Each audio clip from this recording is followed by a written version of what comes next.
Good morning everybody. आज की class में मैं आपको इंग्लिश में घड़ी का समय कैसे देखते हैं इसके बारे में मैं बताऊंगा। सबसे पहले हम बात कर लेते हैं एएम और PM, full form of am और पीएम और कैसे ये वर्क करता है। एएम एएम एंटी मेरिडियम, यानी ये जो है पूर्वा है, सुबह है, यानी दोपहर से पहले होता है वो एएम। और पीएम का फुल फॉर्म क्या हो जाएगा? Post meridiem. ये हो जाएगा दोपहर के बाद का समय। घड़ी के समय की अगर मैं बात करता हूँ तो इंग्लिश में अगर मैं बात करता हूँ तो ऐसे तो हम बोलते हैं इट इज़ 5 o'clock, 5:30, 5:10, हम ऐसे बात करते हैं। लेकिन एक्चुअल में ये ऐसा नहीं होता है। तो एक्चुअल टाइमिंग कैसे बताते हैं, और इसके अंदर या तो पास्ट लगता है या टू लगता है, और कैसे कैसे लगता है वो पूरा मैं डिटेल में आपको बताऊंगा। 9:05 हुए, 9:05 हुए या 9:05 हो गए तो मैंने बोला 5:09, 5:09। यानी देखो 5 के बाद में क्या लगाया? पास्ट। यानी 5 है जो 5 मिनट है ना वो पास्ट हो गए। पास्ट यानी आप समझते हो ना, अतीत, जो समय बीत गया। टेंस के हिसाब से लोगे तो पास्ट, तो या जो समय बीत गया तो 5:09। 9:05 हुए हैं, 9:05 हुए हैं। 12:10 हुए हैं, 12:10 हुए हैं। इसको भी वैसे ही बोलेंगे 10:12, 10:12, यानी 10 मिनट बीत चुके हैं। 12 बजे हुए 10 मिनट बीत चुके हैं। ऐसे देखें 7:15 हुए हैं, 7:15 हुए हैं, यानी 15 मिनट बीत चुके हैं 7 बजने के बाद। तो 15:7। इसको एक चीज और बोलते हैं, Quarter-past-7। क्या बोलते हैं? Quarter-past-7। हाँ, क्वार्टर यानी Quarter-past-7। 8:20 हुए हैं, 8:20 हुए हैं, तो यहाँ पे भी यही बोला जाएगा 20:8, यानी 20 मिनट बीत चुके हैं, पास्ट हो चुके हैं 8 बजने के बाद।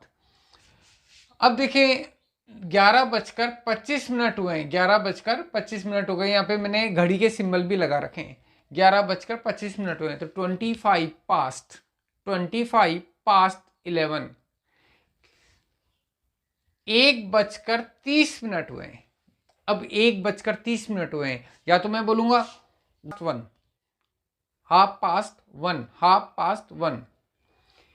अब देखो 10:35 हुए हैं, 10:35 हुए हैं। तो जो 10:35 हुए, अब यहां पर समय चेंज हो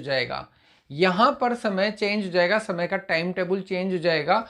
और यहां पर मैं क्या बोलूंगा, 10:35 हुए हैं। तो देखो ये हाफ तो हो गया खत्म, 6 पे का हाफ खत्म हो गया। अब ये हो गया 35।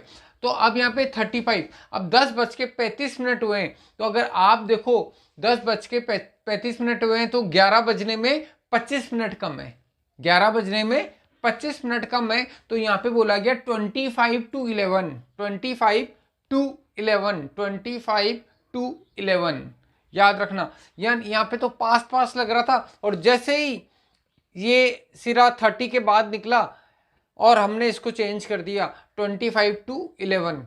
अब देखो 6:40 हुए हैं, 6:40 हुए हैं, यानी 6:40 हो गए, यानी 7 बजने में 20 मिनट कम है, 7 बजने में 20 मिनट कम है। तो यहाँ पे 20 को लिया तो 22:7। अब 5:45 हुए हैं, यहाँ पे देखें 5:45 हुए हैं।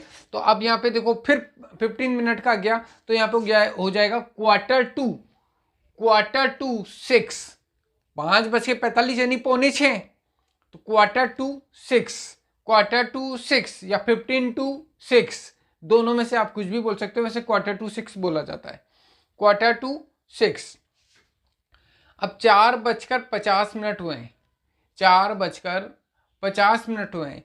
तो जो को 4 बज के अगर मैं कहता हूँ 50 मिनट हुए हैं, तो यहाँ पे 5 बजने में 10 मिनट कम है, 5 बजने में 10 मिनट कम है। तो 10:05, यानी 5 बजने में 10 मिनट कम है, ऐसे बोला जाएगा 10:05। 3:55 हुए हैं, 3:55 हुए हैं। यानी यहाँ पे 4 बजने में 5 मिनट कम है, 4 बजने में 5 मिनट कम है, यहाँ पे 4 बजने में 5 मिनट कम है।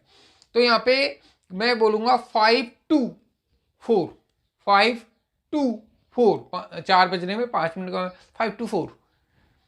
2 बज गए, इट इज़ 2 o'clock। 2 बज गए, 12 बज गए, इट इज़ 12 o'clock। 3 बज गए, इट इज़ 3 o'clock। लेकिन अगर मैं कहता हूँ 12 बजने में 2 मिनट बाकी है, 1 मिनट 2 मिनट बाकी है 12 बजने में, तो यहाँ पे आप कह सकते हो it's going to 12 o'clock। It's about to 12 o'clock, लगभग 12 बज गए हैं, बजने वाले हैं, आप ऐसा कह सकते हैं। तो एक घड़ी के समय का है। बाकी मैं इसमें एक चार्ट भी प्रदर्शित कर रहा हूँ, तो वो आप देखें। और मैं समझता हूँ उसको मैंने बहुत जल्दी दी, क्योंकि इतनी इजी क्लास है। आपको ये क्लास पसंद आई होगी, पसंद आई हो तो लाइक शेयर एंड सब्सक्राइब जरूर करें। Thank you. फिर मिलते हैं नेक्स्ट क्लास में।